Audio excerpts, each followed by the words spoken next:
अब तक मैं संविधान के 13 लेक्चर बना चुका हूँ।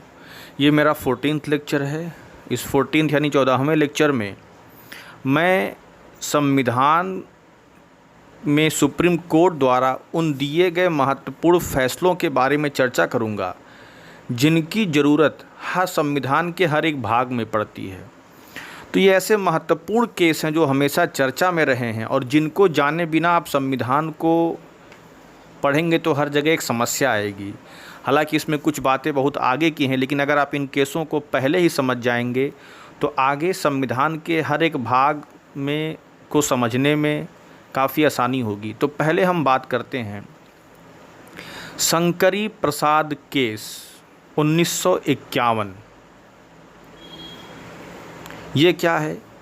देखिए, शंकरी प्रसाद केस 1951 क्या है, इसको समझने के लिए हमें थोड़ा इसके बैकग्राउंड में जाना होगा।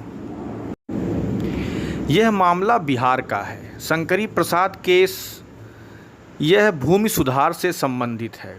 देखिए, आज़ादी के बाद सरकार ने भूमि सुधार अधिनियम को बहुत तेज़ी से लागू किया, क्योंकि आज़ादी के बाद जमींदारी प्रथा को ख़त्म करने के लिए सरकार ने तेज़ी से कदम बढ़ाए और इसी भूमि सुधार नियम को सरकार ने पहले संविधान संशोधन 1951 के तहत लागू किया। यानी कि जो भारत में पहला संविधान संशोधन हुआ था 1951 में, उसी के अंतर्गत भूमि सुधार कानून बनाए गए। सरकार के इस भूमि सुधार नियम के अंतर्गत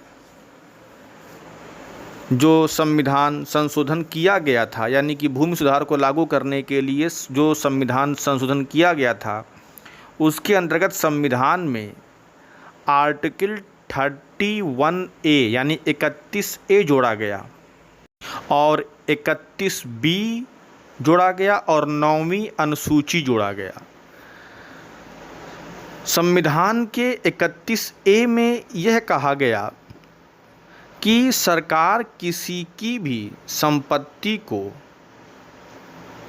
ले सकती है, यानी सरकार किसी की भी ज़मीन को ले सकती है। अगर आप 31A देखेंगे तो दिया हुआ है संविधान में, संपदाओं आदि के अर्जन के लिए उपबंध करने वाली विधियां। तो थोड़ा संवैधानिक भाषा है, लेकिन उसको सरल शब्दों में कहें तो 31A में लिखा है कि किस प्रकार सरकार ज़मीन या किसी की भी संपत्ति को ले सकती है। तो ये जो 31A है भूमि सुधार नियम के अंतर्गत लाया गया।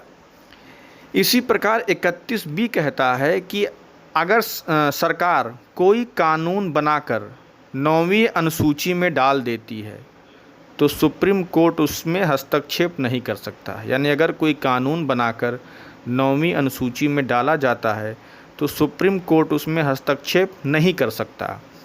तो इस प्रकार पहले संविधान संशोधन के अंतर्गत 31A 31B हमारे संविधान में जोड़ा गया था। और याद रखिए 1951 का समय है, ये उस समय की बात है जब संपत्ति का अधिकार मूल अधिकार था।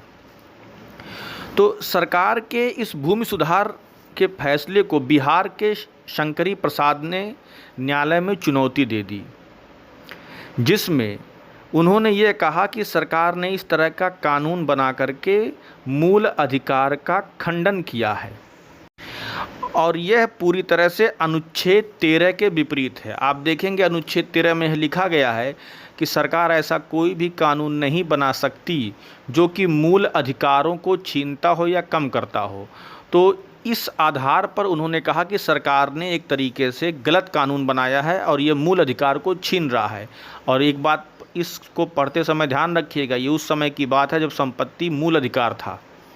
आज तो संपत्ति मूल अधिकार नहीं है। तो इसको लेकर के जब उन्होंने न्यायालय में चुनौती दिया तो सुप्रीम कोर्ट ने शंकरी प्रसाद के चुनौती को खारिज कर दिया। सुप्रीम कोर्ट ने यह कहा कि सरकार ने संविधान में संशोधन किया है, ना कि कोई नया कानून बनाया है या कोई साधारण कानून बनाया है। तो संविधान संशोधन और साधारण कानून दोनों अलग अलग चीज़ें हैं। अगर सरकार कोई ऐसा नया कानून बनाती है जो मूल अधिकार को छीनता है, तब उसमें सरकार को चुनौती दी जा सकती है, तब विधायिका को रोका जा सकता है। लेकिन संविधान संशोधन विधायिका का अधिकार है, उसको रोका नहीं जा सकता। और संविधान संशोधन के मामले में न्यायालय को अपनी शक्ति प्राप्त है। इसीलिए सुप्रीम कोर्ट ने शंकरी प्रसाद की याचिका को खारिज कर दिया और यह कहा कि हम अनुच्छेद 13 के अंतर्गत किसी कानून को अमान्य घोषित कर सकते हैं अगर वो मूल अधिकारों का उल्लंघन करता हो, लेकिन किसी संशोधन को अमान्य घोषित नहीं किया जा सकता, क्योंकि संशोधन और सामान्य कानून में अंतर होता है। तो इस प्रकार शंकरी प्रसाद वाला जो मामला था उसमें सुप्रीम कोर्ट ने पूरी तरह से सरकार के पक्ष में फैसला दिया था। और ये वो समय है जब जवाहरलाल नेहरू जी प्रधानमंत्री थे। तो आप ध्यान रखिएगा कि उस समय ऐसा प्रभाव था कि किसी न्यायालय द्वारा सरकार की किसी भी कदम को गैर संवैधानिक बताना आसान नहीं था। तो इस प्रकार देखा जाए शंकरी प्रसाद वाले मामले में सुप्रीम कोर्ट ने सीधा बोल दिया कि संविधान संशोधन की शक्ति विधायिका की अपनी शक्ति है, उसमें सुप्रीम कोर्ट हस्तक्षेप नहीं कर सकता, और यह मामला खारिज हो गया। अर्थात भूमि सुधार अधिनियम में सुप्रीम कोर्ट ने किसी भी प्रकार का हस्तक्षेप नहीं किया। लेकिन अभी आप आगे जा कर के देखेंगे कि यह मामला किस प्रकार पलटता है गोलखनाथ केस में। अब देखिए गोलखनाथ केस क्या है। गोलखनाथ केस के बैकग्राउंड को समझिएगा कि हेनरी और विलियम गोलखनाथ का परिवार जो है वो पंजाब में रहता था। उनके पास लगभग 500 एकड़ ज़मीन थी। इस ज़मीन को पंजाब सरकार ने Punjab security and land act के तहत जब्त किया और यह कहा कि अब इनके परिवार को केवल 30 एकड़ ज़मीन रखने का अधिकार है, बाकी ज़मीन सरकार जब्त करके भूमि सुधार में इस्तेमाल करेगी। अब जब ऐसा काम हुआ तो आप समझते हैं जब किसी की संपत्ति जाएगी तो वो शांत तो बैठेगा नहीं। और ये मामला उस समय का है, सन की बात करूं तो ये 1967 यानी 1967 का मामला है। और आप ये जानते हैं कि 1967 भी वो समय था, यानी कि 1967 वो समय था जब संपत्ति का अधिकार मूल अधिकार था। अब गोलखनाथ ने इसको न्यायालय में चुनौती दे दी शंकरी प्रसाद की तरह से कि सरकार जो भी कुछ कर रही है वो गलत कर रही है और सरकार उनके ज़मीन को जब्त नहीं कर सकती, क्योंकि वो तो उनका मूल अधिकार है। अब आप आगे पढ़ेंगे कि जब भी मूल अधिकारों पर कोई संकट आता है तो अनुच्छेद 32 के तहत आप सुप्रीम कोर्ट में जा सकते हैं। और अनुच्छेद 13 ये कहता है कि सरकार ऐसा कोई भी कानून नहीं बनाएगी जो मूल अधिकारों के विपरीत हो या मूल अधिकारों को छीनता हो। तो थोड़ा सा यह आगे की बात है, लेकिन आप अभी समझ लीजिए अनुच्छेद 13 और 32 एक तरह से मूल अधिकारों को कवच प्रदान करता है। यानी कि जब भी मूल अधिकार का हनन होगा तो अनुच्छेद 13 या अनुच्छेद 32 का सहारा लेकर के उस कानून को रद्द कर दिया जाएगा जो मूल अधिकार को छीनता है। तो अब यहाँ पर सुप्रीम कोर्ट ने थोड़ा सा शंकरी प्रसाद मामले में दिए गए निर्णय को ही पलट दिया। सुप्रीम कोर्ट ने यह कह दिया कि संविधान संशोधन भी एक कानून है जो कि अनुच्छेद 13 में आता है। मामले को ही पलट दिया, कहा कि अब संविधान संशोधन कोई अलग चीज़ नहीं है, ये भी एक तरह का कानून है जो अनुच्छेद 13 में आता है और संसद इस तरह का कानून बना करके मूल अधिकार को नहीं छीन सकती है। यानी कि इस गोलखनाथ बनाम पंजाब मामले में सुप्रीम कोर्ट ने मूल अधिकार को सर्वोपरि मान लिया और ये कह दिया कि विधायिका इस प्रकार से किसी की भी संपत्ति को नहीं ले सकती। और संविधान संशोधन भी एक प्रकार का कानून ही है। आप देखिए किस तरह से मामला अंतर्विरोध में फंसा, जहां शंकरी प्रसाद मामले में सुप्रीम कोर्ट ने संविधान संशोधन की शक्ति को साधारण कानून से अलग मानते हुए पूरी तरह से विधायिका को अधिकार दे दिया, यानी संसद को अधिकार दे दिया कि वो भूमि सुधार नियम लागू कर सकती है। लेकिन वहीं गोलखनाथ मामले में फैसला ही पलट गया। उसने कहा कि नहीं, संविधान संशोधन कोई ऐसा हथियार नहीं है कि जिसके माध्यम से आप मूल अधिकार को ही छीन लीजिए। संविधान संशोधन भी एक सामान्य कानून है और इसके माध्यम से मूल अधिकार को नहीं छीना जा सकता। इस प्रकार जहां शंकरी प्रसाद मामले में न्यायालय ने सरकार का पक्ष लिया। वहीं गोलकनाथ मामले में सुप्रीम कोर्ट ने यह बोल दिया कि मूल अधिकार सर्वोच्च हैं और इनमें किसी भी प्रकार से बदलाव संसद द्वारा नहीं किया जा सकता। इस प्रकार हमने देखा कि गोलकनाथ मामले में सुप्रीम कोर्ट ने संविधान संशोधन को भी एक प्रकार से कानून माना और गोलकनाथ मामले में ये कह दिया कि इस संविधान संशोधन के बहाने संसद मूल अधिकारों को नष्ट नहीं कर सकती। लेकिन यह विवाद बढ़ता गया। अब आप देख रहे हैं कि अब यहाँ पर इसके तुरंत बाद 1971 में 24वां संविधान संशोधन हुआ। अब आप ये जानते हैं कि संविधान संशोधन की शक्ति संसद के पास है, तो संसद ने इसी गोलकनाथ मामले के बाद अपनी विधायिका शक्ति का प्रयोग किया और 24वां संविधान संशोधन 1971 कर दिया। गोलकनाथ मामले के तुरंत बाद संसद ने यह संशोधन किया, लगभग 1971 में। तुरंत बाद का मतलब समझ गए कि 1971 की मैं बात कर रहा हूँ। और इस 24वें संविधान संशोधन 1971 के अंतर्गत संसद ने अनुच्छेद 368 का उपयोग करते हुए संशोधन किया और यह कहा कि संविधान संशोधन के माध्यम से संसद मूल अधिकारों को भी संशोधित कर सकती है। अर्थात 24वें संविधान संशोधन के अंतर्गत संविधान संशोधन की शक्ति को संसद ने असीमित कर दिया। इस प्रकार आप ये देखते हैं कि किस प्रकार कार्यपालिका और विधायिका और न्यायपालिका आपस में टकरा रही हैं। कहाँ शंकरी प्रसाद मामला था 1951 में, जहाँ एक तरह से न्यायपालिका ने विधायिका का ही पक्ष लिया, लेकिन गोलकनाथ मामले में मामला पलट गया। गोलकनाथ मामला 1967 में न्यायपालिका ने सीधे सीधे विधायिका के द्वारा बनाए गए कानून को ही रद्द किया। उसके बाद फिर विधायिका ने अपनी शक्ति का प्रयोग किया और 24वां संविधान संशोधन कर दिया 1971, जिसमें उसने संविधान संशोधन की शक्ति को बहुत ज़्यादा कर दिया, असीमित कर दिया। अब फिर इसके बाद एक मुद्दा आया, केशवानंद भारती केस। देखिए, केशवानंद भारती केस है क्या? केशवानंद केरल के एडनीर में शैव मठ के मठाधीश थे। एक ही मठाधीश थे केशवानंद केरल में।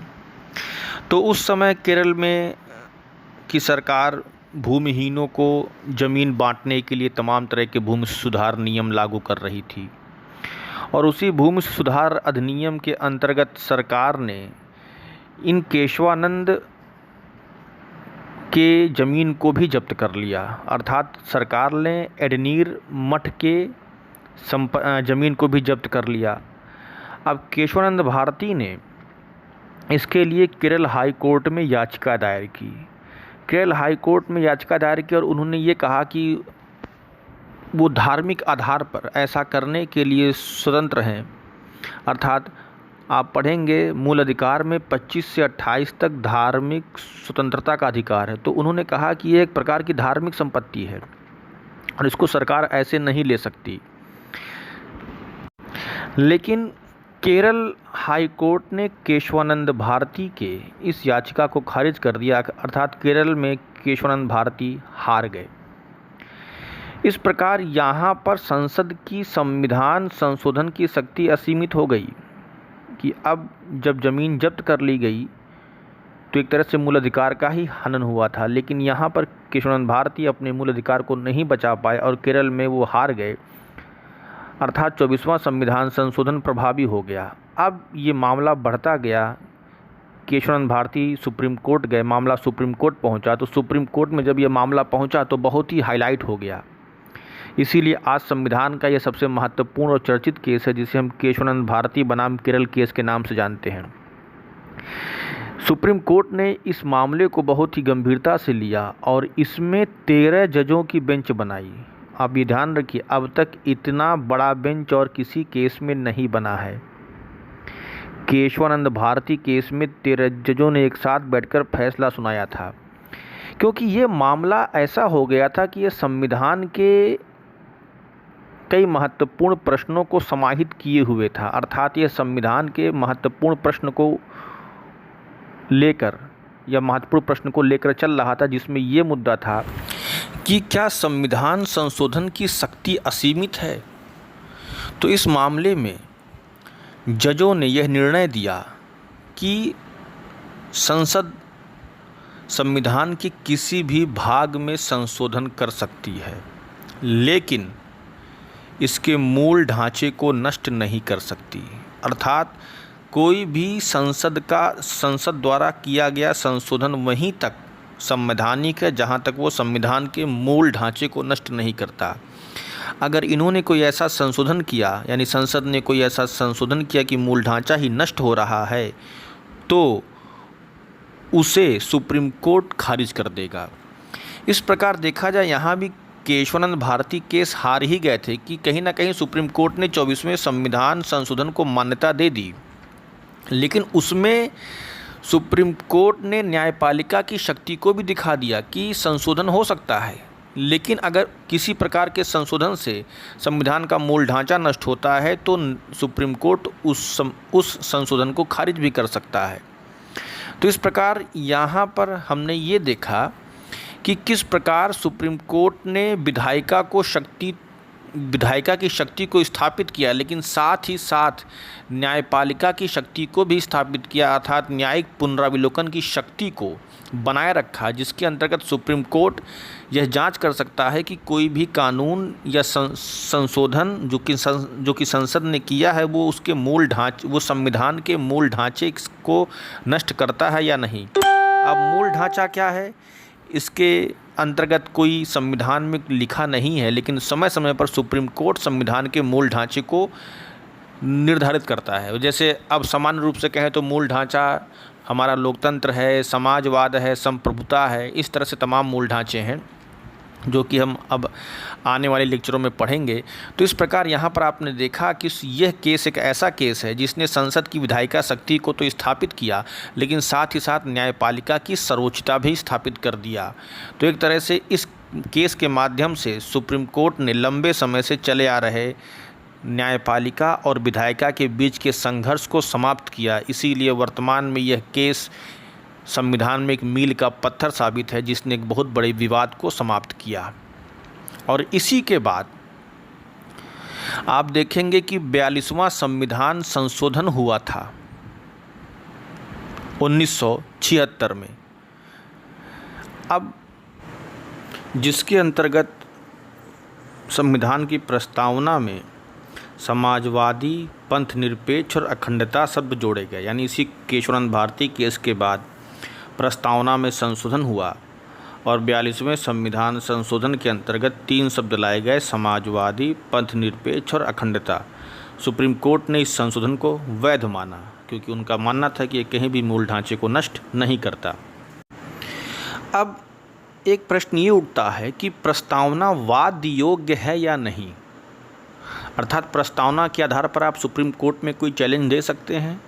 तो इसका उत्तर है प्रस्तावना वाद योग्य नहीं है, अर्थात प्रस्तावना के आधार पर कोई भी व्यक्ति सुप्रीम कोर्ट में कोई चैलेंज नहीं दे सकता। जैसे मान लीजिए प्रस्तावना में समाजवाद की बात है और संप्रभुता की भी बात है, लोकतांत्रिक गणराज्य की बात है, तमाम ऐसे मुद्दे हैं। अब अगर आप सुप्रीम कोर्ट में ये जाकर केस कीजिए कि समाजवाद स्थापित नहीं हो रहा है जो कि प्रस्तावना में निहित है, तो सुप्रीम कोर्ट इसको लेकर के कोई भी निर्णय नहीं देगा, क्योंकि प्रस्तावना को वाद योग्य नहीं बनाया गया है। अर्थात प्रस्तावना के आधार पर आप सुप्रीम कोर्ट में चैलेंज नहीं कर सकते। हाँ, लेकिन अगर किसी भी मुद्दे को लेकर के कभी असमंजस की स्थिति आती है तो सुप्रीम कोर्ट इस प्रस्तावना के सहायता से उस मामले की व्याख्या करेगा। तो याद रखिएगा कि प्रस्तावना एक तरह से हेल्प करती है न्यायपालिका के लिए भी हेल्प करती है, ताकि भविष्य में किसी भी मुद्दे को सुलझाने के लिए इसमें दिए गए लक्ष्यों के आधार पर निर्णय दे। अब हम एक और महत्वपूर्ण केस की बात करेंगे जिसे मिनर्वा मिल्स केस के नाम से जानते हैं। यह 1980 का मामला है। इसमें भी सुप्रीम कोर्ट द्वारा दिया गया निर्णय बहुत ही प्रसिद्ध है। अब इसको समझने के पहले हम कुछ बैकग्राउंड समझेंगे। जैसे कि आपने देखा कि किस प्रकार गोलकनाथ केस से संसद और न्यायपालिका के बीच में विवाद शुरू हुआ। लेकिन केशवानंद भारती केस में सुप्रीम कोर्ट ने इस विवाद को समाप्त कर दिया और यह कह दिया कि संसद संविधान के किसी भी भाग में संशोधन कर सकता है, लेकिन संविधान के मूल ढांचे को नष्ट नहीं कर सकता। इस प्रकार केशवानंद भारती केस से ऐसा प्रतीत हुआ कि अब न्यायपालिका और संसद के बीच या विधायिका के बीच में विवाद समाप्त हो गया, लेकिन ऐसा नहीं था। 1976 में 42वां संविधान संशोधन किया गया और इस संविधान संशोधन के माध्यम से अनुच्छेद 368 में खंड 4 और खंड 5 जोड़ दिए गए। वैसे 368 जो है संविधान संशोधन की शक्ति को दिखाता है, तो इसी 42वें संविधान संशोधन के अंतर्गत संसद ने अनुच्छेद 368 में खंड 4 और खंड 5 जोड़ दिया और संसद ने अपने आप को न्यायपालिका से सर्वोच्च करने का प्रयास किया। अब ये खंड 4 खंड 5 क्या था? देखिए, 42वें संविधान संशोधन 1976 के माध्यम से 368 में खंड 4 जोड़ा गया, जिसमें कहा गया कि 368 के अधीन किसी संशोधन को न्यायालय में चुनौती नहीं दी जा सकती। अर्थात संसद अगर कोई संशोधन करता है तो आप उसको न्यायालय में चुनौती दे ही नहीं सकते हैं।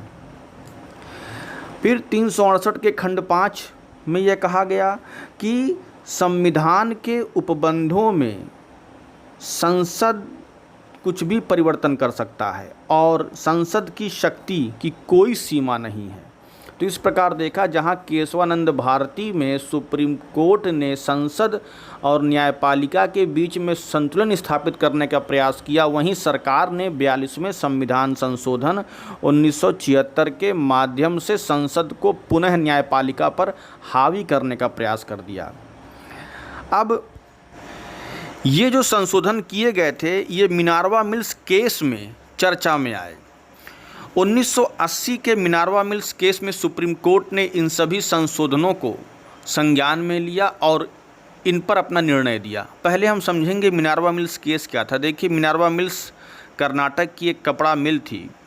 सरकार ने एक एक्ट बनाया था जिसे कहते हैं सिख टेक्सटाइल अंडरटेकिंग एक्ट 1974।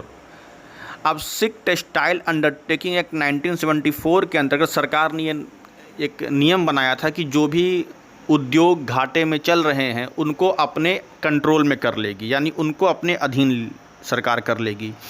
तो जो मिनर्वा मिल्स था, इसका भी सरकार ने सर्वे कराया और उनको लगा कि ये घाटे में जा रहा है और सरकार ने इसे अपने कब्जे में लेने का प्रयास किया। तो इस मिल के मालिक लोग ने सुप्रीम कोर्ट में याचिका दायर की। तो सुप्रीम कोर्ट ने इस मिनर्वा मिल्स केस में यह कहा कि संसद की शक्ति असीमित नहीं है और सुप्रीम कोर्ट को यह पावर है कि संसद के प्रत्येक संशोधन का वो न्यायिक पुनरावलोकन यानी कि जुडिशियल रिव्यू कर सके। और इस प्रकार यह कहकर सुप्रीम कोर्ट ने कह दिया कि 42वें संविधान संशोधन के अंतर्गत 368 में जो खंड 4 और खंड 5 जोड़े गए हैं वो असंवैधानिक हैं और वो किसी भी प्रकार से सुप्रीम कोर्ट की न्यायिक पुनरावलोकन की शक्ति को छीन नहीं सकते। तो इस प्रकार आपने देखा कि मिनर्वा मिल्स केस में सुप्रीम कोर्ट ने फिर एक बार न्यायिक पुनरावलोकन की शक्ति को स्थापित किया और संसद की शक्ति असीमित है इस पर नियंत्रण लगाया और कहा कि संसद की शक्ति की भी एक सीमा है और वो सीमा संविधान के मूल ढांचे के बाहर नहीं जा सकती। इस प्रकार आपने देखा कि मैंने अपने इस लेक्चर में संविधान के उन महत्वपूर्ण केसों की चर्चा की जो आप संविधान पढ़ते समय हर जगह इस्तेमाल करेंगे, तो इसको विशेष रूप से ध्यान रखिएगा। हालांकि इसकी चर्चा मैंने बहुत पहले ही कर दी है। आगे ये जब मैं संविधान पढ़ाऊंगा तो आप इन केसेस के माध्यम से बहुत सी चीज़ समझते चलेंगे, क्योंकि ये ऐसे केस हैं जिनका एग्जाम्पल हर एक भाग में कहीं ना कहीं देना पड़ता है। धन्यवाद।